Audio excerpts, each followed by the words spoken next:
Hello and welcome to the Voice of Iron, and in this session, we'll be reading SCP-067, Object Class, Safe. Special Containment Procedures. When not in use, or the subject of study, SCP-067 is to be stored in its felt-lined wooden box. The nib is to be corked, and all art and writings are to be submitted to SCP Research Command for analysis and further experimentation. Description: SCP-067 is a fountain pen made by a German supply company called Pelikan at some point between World War I and II. It is pale green in color, with a single red line going straight down along the side. The shell is oak, and the nib is extremely sharp, capable of piercing human skin if pressed even lightly. Though it apparently lacks a reservoir, the nib never appears to run out of fresh ink. In addition, the pen writes in iron gall ink, which is suitable for artists but would normally corrode typical fountain pens quickly. Research has surmised that any subject holding SCP-067 loses all autonomy of the hand and arm that grasps it. Full sensation is intact, but the arm below the elbow is controlled by unknown forces, theoretically centralized within SCP-067. One effect is that the controlled hand will start to use the pen to write a detailed biography of the individual holding the pen.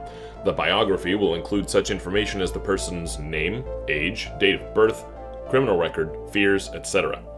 Other times, the pen has been known to write such things as an occurrence that happened in the person's lifetime. For example, when test subject 1204M held SCP-067, he began to write a detailed record of a motor vehicle accident he had been in the year before. Later, the subject admitted that many details penned in the account were not readily available to him at present time, i.e., the subject had forgotten many elements present in the written work, including his previous car's license plate number, the other vehicle's color, and so on. The subject stated that his memory of the event was so fresh in his mind during the transcription that he could, quote, taste the blood in his mouth, unquote. Subjects holding SCP-067 have also been known to create intricate works of art, despite the subject lacking any formal art training or previous tendencies towards drawing. For example, test subject 1102F, a young woman with no previous artistic experience, was able to draw a winged creature resembling SCP blank, described by researchers present as data expunged. When subjects are asked to explain what happens when they hold SCP-067, the typical response is that the subject freely relinquishes control of their appendage to SCP-067 so that it may complete its work unimpeded, see quoted response 01. Despite being instructed to not draw or write, subjects describe feelings of empathy, admiration, and cooperation with SCP-067 that coerces them towards a will not their own. Quoted response 01. I don't really know how to explain it. It just kind of happened. When I picked up the pen, it seemed as if my hand wasn't my own anymore. I knew I could move it if I wanted to, but I chose not to because I loved the picture I was drawing. It was like my hand had life. Suddenly, my hand stopped and I realized I had complete control over my hand again, and I put the pen back down. I looked at the drawing and saw how beautiful it was. I guess the pen decided it was done and was finished with me. Tests and experiments. On blank, 2000 and blank, a test was done to see how the pen affected living creatures other than humans.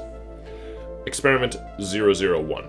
A test subject, a male rhesus macaque aged 2 years 4 months who had previously learned how to use pens and markers, was placed in a standard psychological surveillance room, neutral wall coloration, one-way observation mirrors, with SCP-067, a work table, and a pad of paper. Subject picked up SCP-067 in his left foot, then took it in his right hand, then tasted it. Subject then put the pen down on the paper and smelled it. After 30 seconds, subject picked up SCP-067 again and began tapping it repeatedly on the table.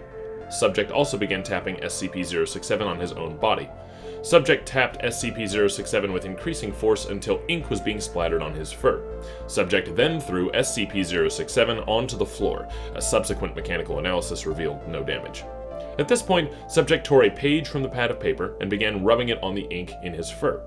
This continued for 3 minutes, after which subject clutched the page in his teeth and leaped from the work table onto the ledge of the observation mirror, with such force that the table was knocked over. Subject began smearing the ink from the paper onto the observation mirror while making repeated vocalizations.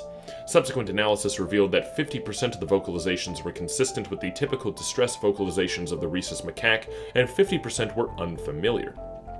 After 6 minutes of smearing ink on the observation mirror, subject began tearing at the page with his teeth and claws, but dropped it before destroying more than 20% of the paper.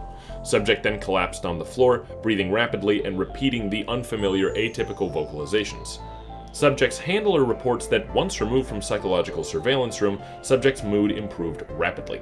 Subject was closely observed for 2 months following the experiment, but did not repeat the atypical vocalizations. The sheet of paper was filed away and data expunged. This concludes today's reading, and thank you for listening to my voice.